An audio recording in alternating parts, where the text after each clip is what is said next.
Yep. What is up, guys? Good morning and welcome back. We left the last episode off camera, picking up. Yeah, well, let's start from here. I'm in Northern California still, and we went and picked up this beautiful E28 that was nice. Sutton let a friend borrow this car, and they weren't paying attention. And a northern guy looking at a West Coast E28 with no rust is quite saddened. What a bummer. Look at how rust-free this thing is. So full disclosure, Sutton offered me this car last year when I was out here for $500. Rust-free E28, 500 bucks. And now look at it. So we went and rescued this last night after we got out of work. And speaking of work, that's why I'm still out here. We're working on the E23 that we are attempting to dogleg gearbox swap. I did some research online. Now that we have that dog box out, I was able to find some serial numbers, put them online, and found some cool stuff. So we're about to go get some breakfast burritos and yeah, run some errands on the way to the shop. It's like 6 o'clock right now, and it's really not that bad temp-wise in Northern California, surprisingly. All right, guys, so we're back at the shop, back at Morris Motors with the E23, and we're kind of getting going. This is the 635 gearbox, and Gage just got the throwout bearing in, new throwout bearing. The clutch cross shaft looks good. Spring clips all look good. Everything seems to be in order there. It was definitely time to do a throwout bearing. Listen to this.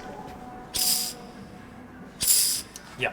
About time to do that. We have a new clutch too, so this is like kind of what we got for parts. We're going to do brakes. We got rotors and pads. The calipers are good. The alternator is intermittently working, so we want to get that swapped out. We might pull the 6 Series one out because that one might be good. So there's no reason to believe it's not. We have a handful of just small stuff. Got a radiator cap, got a coolant level sensor, some windshield wipers. We have a pilot bearing which just got put in. We have a clutch. We have some fun stuff as well. So I ordered this stuff ahead of time. We got a Momo steering wheel hub, and we've got something special to put on this car. I'll talk to you guys about a little later. So the one thing that we were concerned about, and this would have made or broken the whole project, was whether or not the crankshaft in this M30 had a hole for the pilot bearing to manual convert it. Now, there was a chance that it didn't, and we forgot to look in the last episode yesterday. We forgot to check that. So we checked that first thing this morning, and it's got it. So we're good there. We're still moving forward. Pilot bearing's on. We don't need to do a remain seal. The remain seal's good. All right, guys. We're out back behind Sutton Shop, and way back here in the far back corner is, wouldn't you know it, a Euromarket E23 7 Series. And not just a Euromarket E23 Mark 1 Sharknose 7 Series.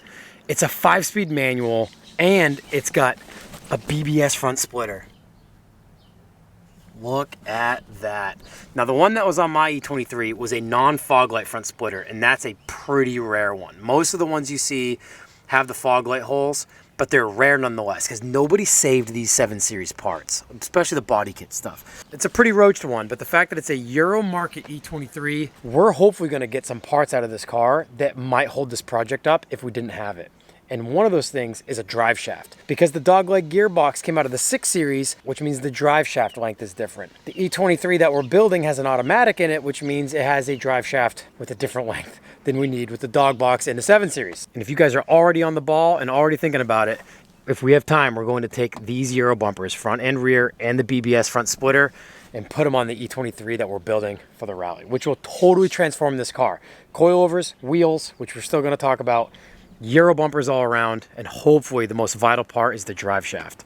All right, well, we've got all the cars moved, got the truck up to the 7 Series, but what this BBS front splitter does is it hangs down lower than the front tow hooks. And since one, we want to use this bumper and BBS splitter on the 7 Series we're building, but two, since these BBS front splitters are so rare, we don't want to put a chain under there and just rip it. So I am trying to save as much rare stuff off of this thing as possible. So Gage ran up and grabbed some tools. We're gonna pull the bumper here. That way we can reveal the tow hooks, and we'll just pull it up safely with the bumper and the splitter in the back of the truck. All right, we're out. All right, well, we got the bumper off. Now we've got access to the tow hooks. As you guys can see here, there's one on either side, and those BBS valances just hang down lower. The factory valance ends about here, and you can still get to your tow hook, but those BBS ones just hang down really far. It's cool that they hide the tow hooks, but if you gotta use them, you put the valance at risk.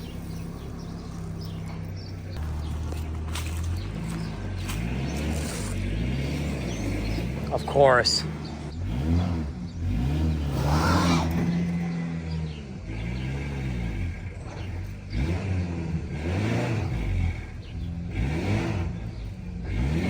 That's the ticket.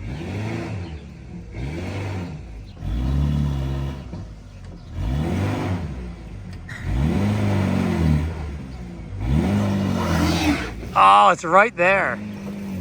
Yeah. Oh my gosh. Got it.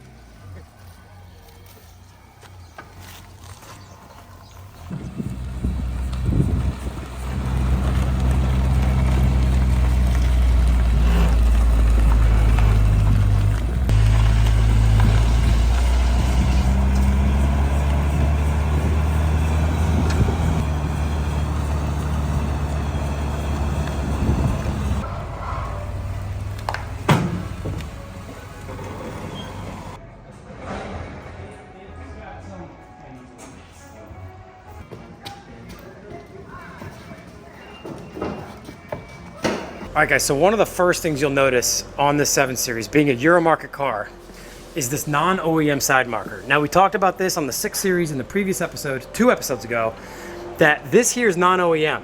That gives you the indication that this car, being a Euro market car, was shipped to America before it was 25 years old. The US market cars required a side marker here. Now, the US bumpers, as we'll show you on the silver car, have this big wraparound accordion plastic piece that has a side marker built into it.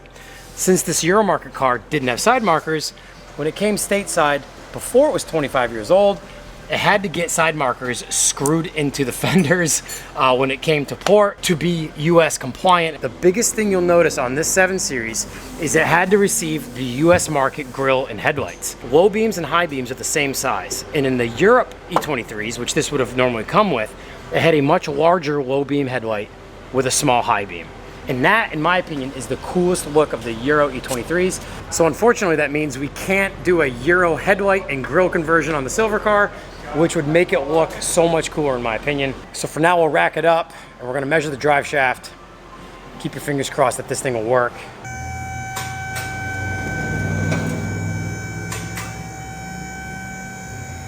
I should have filmed, but we've just been under it, taking a look at what we got, and immediately we see a problem. And the problem is the length of this transmission. So from the bell housing, where it mates to the motor, to the back of the transmission is far shorter than our dogleg gearbox out of the 635. You'll see how much longer this one is. I cross-referenced the serial numbers that are on the side of the case and found an article online. This here says it's a 3-piece aluminum case with removable bell housing. Well, 1, 2, 3 removable bell housing. It also says it's a close ratio transmission, which would be the 265/5. It says with the dogleg shift pattern and no overdrive used in the Euro 635s from 79 to 84. Mine's an 81, so that sits within that year range. So all signs point to that this is the dogleg close ratio gearbox. Seeing how short this is more than likely only a 4-speed gearbox, which means the drive shaft in this is far longer than we need for the silver car. So we're still out on drive shafts. So we got to start pulling measurements. We're going to measure the auto drive shaft out of the silver car. We're going to measure the short drive shaft out of the 635, and measuring bell housing to shafts on the transmissions. This is not what we wanted. We were hoping we could just drop this drive shaft and bolt everything in. This does have a good guibo. This has an old guibo in it, which are wider. So if we need any sort of spacing, we might be able to use this guibo for spacing to make a drive shaft longer. Well, slave cylinder's out, and we do have a new one, but it needs to be noted that we cannot get this line, this hard line to rubber line, and thankfully this one looks okay. we're working on pedal cluster, because although we're not sure about the drive shaft in this car because of how short that box is, we still need the pedal cluster out of this car because the other car, being an automatic, only has a port for the brake master cylinder and a cap essentially where the clutch master cylinder would normally go in a manual. So we need that. So what Gage just realized is this car's got a throttle linkage and that one's got a cable? Yeah. Oh yeah, okay. You guys remember in the last episode, we had a Black Widow Spider joining us in the 6 Series, so hopefully no more Black Widows. What we're probably gonna need out of this car, other than the pedal cluster, what Gage is working on right now, is the center console. So we've got the actual center console piece that'll go under the dash, but also house the manual shifter and shift boot. The 6 Series has all that too, but I don't know how compatible the 6 Series dash is to the E23, but they're different. We got parts everywhere. This is auto, 635. We've got E23 slave, pressure plate, clutch. This is the 635 shift assembly, which we may or may not use. We may use the one out of this car in the E23. And this is the center console upper piece from the 6 Series. And as you can see, this is way different. So it's looking like the steering column should get unbolted and just drop down a little bit because there's a bracket that goes from the firewall all the way up to above the column. And hopefully the automatic silver E23 has the same column, so all of that kind of goes back. Well, I've been messing on the silver E23 and Gage got the manual pedal box out of the E23 and it's quite a system.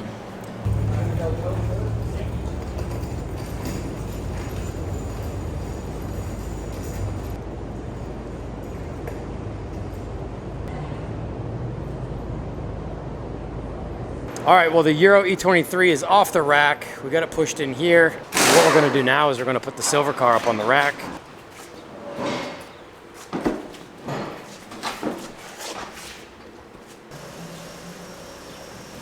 Finally time to start figuring out exactly what we got and if anything's gonna work. And we're feeling like with the 2655 gearbox and the original automatic drive shaft that came out of this car, should hopefully be the one. So that fat Gibo on this drive shaft, right, with that box, gives you everything you need. We're thinking we're there. So we're going to start mounting flywheel, clutch, transmission, and keep your fingers crossed for us. We're gonna put that drive shaft up. I think it's gonna come down to Grebo widths. And worst case scenario, the carrier mounts might land just a smidgen off, and we might have to modify those, but we'll cross that bridge when we get to it. I think it's going to be good. I mean, this is the best part about it, is that it's adjustable, you know? Based off the other 7 Series using the same automatic transmission mount. Yeah, with a manual box that had that mount. So this is the 635 CSI flywheel, about to mate up to the back of the M30 in the E23. Gage got the pilot bearing on as well, so if you guys missed that part, pilot bearing's on. Also, you guys may remember in the last episode, we were curious if this car was gonna have that tab right there, and that's what the shifter linkage mounts to. It kind of has like a pivot point on the back there. The automatic linkage does not use that. But since they did make manual and automatic E23s, we're glad to see that's there, and the shape of the hole that the actual shifter rod goes up through.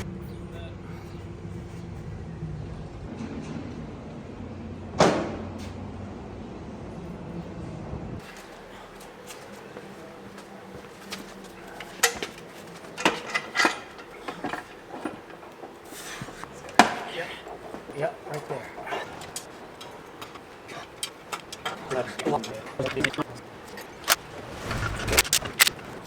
The transmission is in, bolted up. Now what we have to worry about that we weren't sure was gonna work until we get this thing in were the cross member slider studs here. Now these are in a slot, and as you can see, they can adjust, right? Now the mount that was used in the 6 Series was this side one right here. The transmission cross member and rear mount in the 6 Series hug down underneath the casing here. What we're doing now is using the E23 and auto box cross member and using this rear mount on the dog box. And we're getting exhausted with our adjustment for the studs. So what we're gonna do is we're going to grind off one side of each of the ears on the shank to get that stud back just a little bit farther to line up with our cross members. This plate here has these two bolts, and our cross member is actually hitting the heads of the bolt. And Mike just had a great idea of taking that plate off. I didn't know if there was a purpose for that plate or not. So now with this plate off, we could probably get the cross member all the way up. I think it's in. So as you guys can see, we're on with 2 nuts. We get the mount in itself, which isn't tight. We have clearance between the cross member and the back of the trans casing. That might just work. It's crucial to have the back of the transmission at the right angle so the drive shaft is at the right angle to the rear diff. She's bolted in. We're one step closer to building a 733 CSI. Issue in question here is drive shaft length and whether or not we can make to the rear diff and get the carrier to bolt up without modifying anything. Almost, dude. I think we're in luck with the other Guibo. If the other Guibo is wide enough, we need like 3/4 of an inch. So what we just did is we loosened up this nut and we're able to separate the 2 drive shafts and still had enough spline to basically stretch it because this was too short overall. So we got to be careful now that we've loosened this up. We got to peen them so it stays true. You drive at 140 miles an hour, Thing comes out. Or pops off somehow. you're dead. Yeah. You're dead. So, Now this is the automatic drive shaft out of this car, but we're gonna change the Guibos out. There's a larger Guibo that the Euro E23 has that we're gonna try to order new that'll account for this like 3/8 worth of space that we have up here. The main thing we have to do tomorrow is see what type of spline engagement we still have here now that we've separated it by about what looks to be 3/8. Keep your fingers crossed. Hopefully tomorrow we have good news and we can run this setup safely.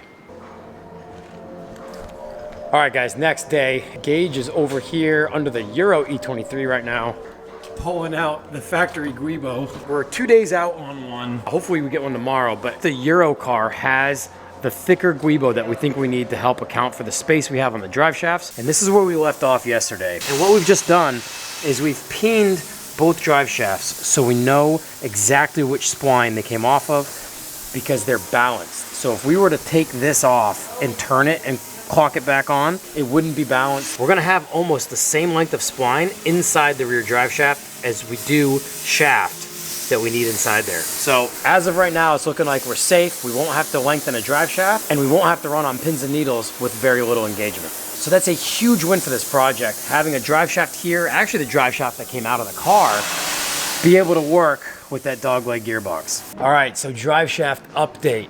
We have the larger Guibo out of the Euro E23 in. And what this has done is this has given us the distance we needed to keep a safe engagement on the splines, but also get to the differential. So the only thing we don't know yet is our angle. As far as the height of the transmission, we don't have the cross member back in yet because we notched it for the actual transmission mount. Once that goes back in, we'll know whether or not we need to space anything to make sure that this whole drive shaft is at the right angle and won't wobble under certain RPM. Well, I think we have the drivetrain in. You've already seen 635 flywheel, brand new clutch, pressure plate, brand new throwout bearing. Cross members modified a little bit. We notched that just a little bit because we turned the rear trans mount 180 degrees to offset it enough to where we could get within our slots with our cross member because these had to come as far back as possible. This actually is less space than we thought we had yesterday because of this Guibo. So this is by far safe engagement, which is the biggest win of this whole thing. Carrier bearing and carrier mount all landed where it needs to land. That's gonna do it for this episode. The hanger now, the cliffhanger now is when we get it running, after we get the pedal box and all the brake and clutch master stuff all set up, will this run and drive without any issues? Will we have any drivetrain vibration? Is the transmission even good? We don't even know if this transmission's good. I never drove that 635. It sat for years. So that's gonna be in the next episode. We're hopefully turning this thing on and driving it. We've got pedal cluster, steering column, brake booster, clutch master, clutch slave. We've got all the fluids and hydraulics to do on this thing. But next episode, we're hopefully driving it. So keep your fingers crossed. Stay tuned to see how this thing comes together. So I'm super excited about this. We've got a few days left of my trip here. So we've got to hammer to get this thing done. Thank you guys so much for watching and to Gage for all the help. He's been championing this thing with me. Stay tuned for the next episode. Hopefully we have good news to bring you guys. Thanks so much for watching and for all your support. We'll see you in the next episode.